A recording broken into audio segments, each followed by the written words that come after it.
បាទឥឡូវយើងចូលមកដល់ទំព័រទី9ជា communication activator ហើយយើងចាប់ផ្ដើមដោយប្រធានបទ Now let's discuss the importance of English in our life ឥឡូវនេះចូលយើងវិភាគអំពីសារៈសំខាន់របស់ភាសាអង់គ្លេសនៅក្នុងជីវិតរបស់ពួកយើងមើលពី talking point បាទចំណុចពិភាក្សាចឹងយើងមាន read 3 possible situation គេឲ្យយើងអានអំពីស្ថានភាពចំនួន3 situation យើងបកថាស្ថានភាព possible ហ្នឹងគឺលទ្ធភាពនៃស្ថានភាពចំនួន3 choose the one that describe you គេឲ្យយើងជ្រើសរើសយកមួយដែលពិពណ៌នាពីអ្នក and answer the question in that section ហើយបន្តមកទៀតហ្នឹងគឺគេឲ្យយើងជ្រើសរើសបាទហើយឆ្លើយទៅនឹងសំណួរតាមផ្នែកទាំងអស់នោះទី1យើងឃើញបរិះម្នាក់នេះគាត់និយាយថា I am studying for a career or occupation ខ្ញុំកំពុងតែសិក្សាដើម្បីអាជីពមួយឬក៏បាទមុខរបរមួយយើងមើលនៅខាងក្រោមនេះគឺយើងមាន column នេះមួយគឺ What is the career or occupation តើអ្វីទៅគឺជាអាជីពឬក៏មុខរបរនោះ Are you studying in your own country តើអ្នកកំពុងតែរៀននៅក្នុងប្រទេសរបស់អ្នកឬបើអ្នកនរគ្នាអាចជ្រើសយកមួយ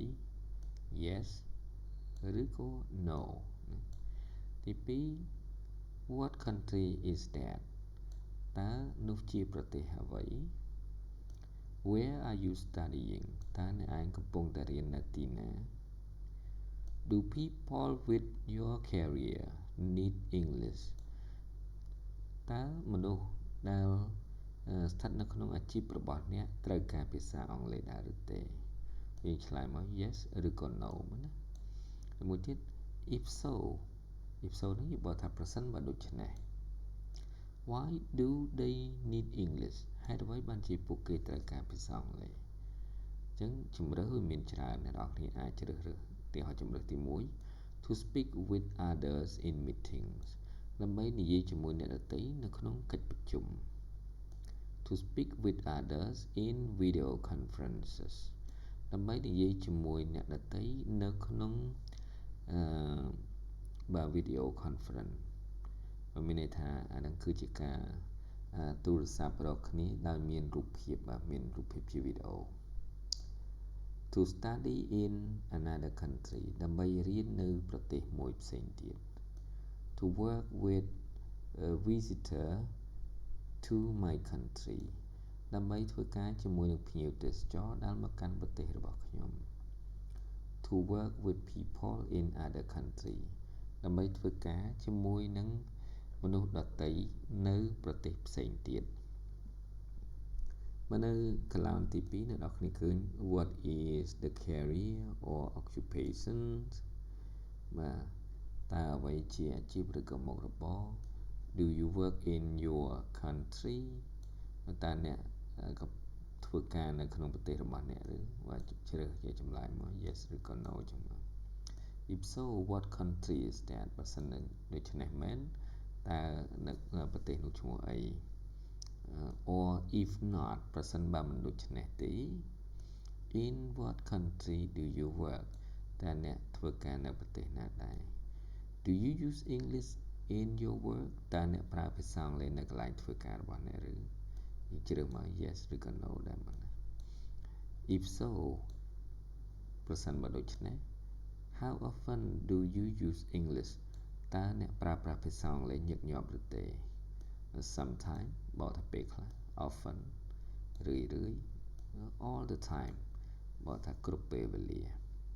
ញ្ចឹងយើងជ្រើសរើសជាមួយដែរ Do you like your work តើអ្នកចូលចិត្តការងាររបស់អ្នកទេបើយើងចូលចិត្តយើងឆ្លើយ Yes បើយើងមិនចូលចិត្តទេយើងឆ្លើយ No Would you like to change your career or occupation តើអ្នកចង់ប្ដូរអាជីពឬក៏មុខរបរទេបើយើងចង់ដូរយក Yes មកបើយើងមិនចង់ដូរទេយក No và cái laoមួយផ្សេងទៀត Where are you studying English តើអ្នកកំពុងតែរៀនភាសាអង់គ្លេសនៅឯណា At a secondary school បាទគឺនៅវិទ្យាល័យ At a university នៅមហាវិទ្យាល័យ At a private language school នៅសាលាភាសាឯកជន With a private tutor ឬក៏សិក្សាជាមួយនឹងគ្រូនៅតាមផ្ទះ Do you use English in your life outside of English class តើអ្នកប្រើប្រាស់ភាសាអង់គ្លេសនៅក្នុងជីវិតប្រចាំថ្ងៃក្រៅពីថ្នាក់រៀនដែរឬទេបើយើងប្រើប្រាស់យើងឆ្លើយ yes បើមិនទេឆ្លើយ no What do you use English for តើអ្នកប្រើប្រាស់ភាសាអង់គ្លេសដើម្បីអ្វី Social media ដើម្បីប្រព័ន្ធផ្សព្វផ្សាយសង្គម Movie and TV ដើម្បីមើលខ្សែភាពយន្តឬក៏ទូរទស្សន៍ or others ឬក៏ហេតុផលផ្សេង Do you like English តើអ្នកចូលចិត្តភាសាអង់គ្លេសទេបើយើងចូលចិត្តឆ្លើយ yes មិនចូលចិត្តទេឆ្លើយ no ហើយបើយើងអត់ច្បាស់ទេយើងដាក់ថា sometime បាទពេលខ្លះទេ What areas of English do you want to improve តើផ្នែកណាមួយនៃភាសាអង់គ្លេសដែលអ្នកចង់បំប៉នឬចង់ឲ្យវាប្រសើរឡើង My conversation skill មកជំនាញខាងផ្នែកសន្ទនា